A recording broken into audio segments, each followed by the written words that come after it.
Dans la page précédente, nous avons posé une question. Au cas où le gardien avait dit « je vais payer ». Et qu'ensuite, alors là on est dans cette page, « Vechazar ve'amar eni meshalem ». Et qu'ensuite, après, il a regretté, il a dit « je ne paye pas ». Maï, quelle est la loi? Ça veut dire, est-ce qu'il va acquérir le double ou pas? Mi abrinan, va-t-on dire, mi adar ka adarbe, qu'il est en train en vérité de regretter sa parole et de revenir sur sa parole. O dilma, ou peut-être, Bemilte kai, il se tient à sa parole. Et dans ces cas-là, pourquoi est-ce qu'il dit je veux pas payer? Vedahouye, ou dekamatrele, il est tout simplement en train de repousser l'échéance, mais c'est quelqu'un qui va payer, alors peut-être qu'on lui fera acquérir le double, au cas où l'on trouve le voleur. Un autre cas. Amar areni meshalem. Il a dit voici que je vais payer, Oumet, et il est mort. Ve'amru banav, et ses enfants ont dit, En anu meshalmim, nous ne payons pas. Maï, quelle est la loi? Mi amrinan, va-t-on dire, mi hadar kahadri behu, qu'ils sont en train de regretter, c'est-à-dire qu'ils ont véritablement décidé de ne pas payer. O dilma bemilta de avon kaimi, ou peut-être qu'ils se tiennent aux paroles de leur père, c'est-à-dire qu'ils sont prêts à payer. Et pourquoi est-ce qu'ils disent on ne veut pas payer? Mais dachouye ou dekamatroule, ils sont tout simplement en train de repousser l'échéance. Encore un autre cas. Shilemu banim, ce sont les enfants qui ont payé. Maï, quelle est la loi? Matse amar lehu, le propriétaire de l'animal ou de l'ustensile, il peut trouver à leur dire Ki aknaik fait là, lorsque j'ai fait acquérir le double, la avuchon, c'est à votre père que je l'ai fait acquérir. De'avadli nayach nafshai, qui m'a donné satisfaction, il m'a rendu service, il a gardé mon animal ou mon objet. Lady Trou, là. À vous, non, je ne le ferai pas, je ne vais pas vous faire acquérir le double. O dilma loshana, ou peut-être qu'il n'y a pas de différence. Encore un autre cas. Shilem labanim, c'est le gardien qui a payé aux enfants du propriétaire qui est décédé. Maï, quelle est la loi? Matsu amrele, est-ce qu'ils vont pouvoir trouver à lui dire Ki akanelach avunak fela, notre père qui t'a fait acquérir le double des avad les nayach nafshe, c'est parce que tu lui as rendu satisfaction. Aval anan, les didan, là, mais pour nous tu nous as pas rendu satisfaction, on n'est pas prêt à te faire acquérir le double. Odil maloshana, ou peut-être qu'il n'y a pas de différence. Encore un autre cas. Shilmu banim levanim, ce sont les enfants du gardien, qui est mort, qui ont payé aux enfants du propriétaire, qui lui aussi est mort. Maï, quelle est la loi?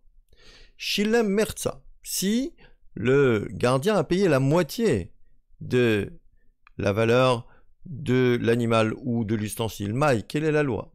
Shal shteparot, il a emprunté 2 vaches. Veshilem achat mehen, et il en a payé qu'une seule. Maï, quelle est la loi?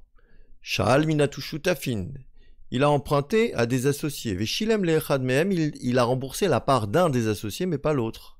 Maï, quelle est la loi? Shutafim sheshalu, des associés qui ont emprunté. Veshilem echad mehem, et il n'y a que l'un d'eux qui a remboursé sa part. Maï, quelle est la loi? C'est-à-dire, est-ce qu'on fait acquérir le double dans tous ces cas-là ou pas? Sha'al minaïcha, il a emprunté l'animal ou l'ustensile de chez la femme. Veshilem le bala, et il l'a payé à son mari. Maï, quelle est la loi? Isha shesha'ala, c'est une femme qui a emprunté. Veshilem bala, et c'est son mari qui a payé. Maï, quelle est la loi dans tout cela? Est-ce que on considère qu'ils ont acquis le double ou pas en cas où on trouverait le voleur? Et la réponse est Teku. Teku, c'est l'abréviation de Tishbi Yashiv Kushot Veibayot, c'est-à-dire que quand Eliyahu Hanavi viendra, il répondra à toutes ces questions, c'est-à-dire qu'on n'a pas de réponse à ces questions. Amar Ravuna, Ravuna nous dit, Mashbi Noto, je vois, on va lui faire un serment.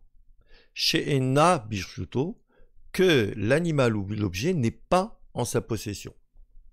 Maïtama, pourquoi donc? Mais c'est quelqu'un qui a payé.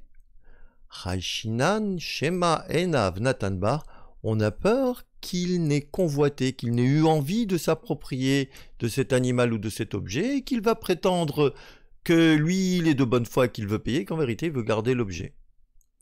Et à ce moment-là, la Guémara va poser une question. Pour poser cette question, la Gemara va faire appel à une Mishnah qui se trouve dans le traité Shavuot, et la référence a été écrite en bleu. Métivé en object. Hamalvé travero à la mashkon.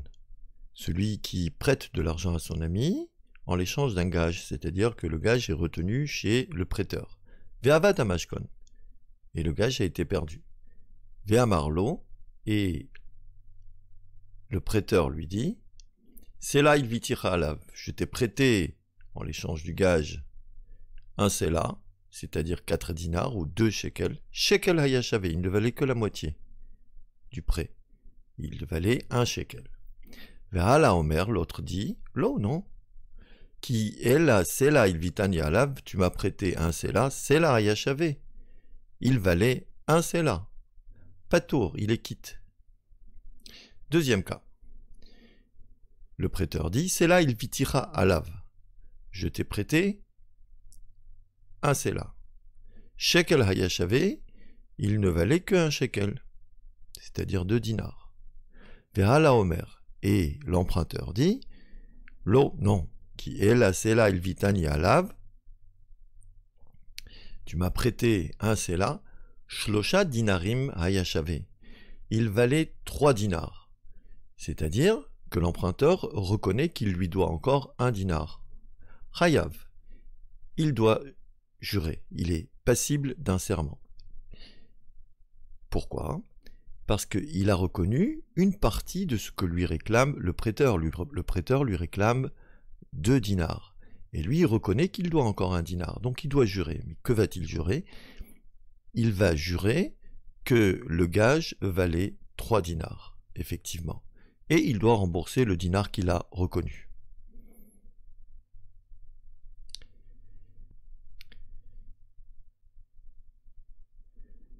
Là, c'est l'emprunteur qui parle. Sela el vitani alav. Tu m'as prêté un sela, bet hayashave. Il valait 2 sela. Ve'hala omer, et l'autre dit, lo, non, qui est la sela. Il vitira alav, je t'ai prêté un sela. Sela hayashave, il valait 1 sela. Et donc, je ne te dois rien du tout. Patour, il est quitte. C'est encore l'emprunteur qui parle. C'est là il vitani alav. Tu m'as prêté pour le gage 1 sela, shnaim hayashave, il valait 2 sela, et donc tu me dois encore 1 sela. Ve'hala omer, et l'autre dit, donc le prêteur dit, lo, qui est la sela il vitira alav, je t'ai prêté 1 sela pour ce gage, et he dinarim hayashave. Et je reconnais que le gage valait 5 dinars, c'est-à-dire que je te dois 1 dinar. Chayav, il doit jurer que le gage ne valait que 5 dinars. Et évidemment, il devra rembourser le dinar qu'il a reconnu. C'est-à-dire que le prêteur devra rembourser 1 dinar puisqu'il reconnaît que le gage valait 1 dinar de plus que ce qu'il avait prêté. La Gemara va poser une question. Minishba, qui va jurer ? Mi shehapikadon etzlo, celui chez qui se trouve l'objet, c'est-à-dire le gage. Shema, de peur. Ishavase, que si c'est l'autre qui va jurer, c'est-à-dire l'emprunteur, Veyotziala et apikadon, le prêteur, finisse par sortir le gage et lui dit tu as juré faussement. Et il va donc l'invalider pour tous les serments qu'il fera. La Gemara pose une question. Ahia, quelle est la partie de la Mishnah qui est concernée par cette remarque ? Dans la Mishnah, il y a un début et une fin. Dans chacune des deux parties, il y a 2 lois. Il est ma'asefa, si on dit qu'il s'agit de la dernière partie de la Mishnah et de la dernière loi de la dernière partie de la Mishnah. Vetipokle dishvoa gabe malvehi. Et on sait très bien que le serment doit être fait par le prêteur lui-même. Deha kamode mitzatatana, parce que le prêteur reconnaît une partie de ce que lui réclame l'emprunteur. Et donc, si c'est le prêteur qui jure, on n'a aucune crainte qu'il sorte l'objet après pour invalider son serment. C'est pas possible.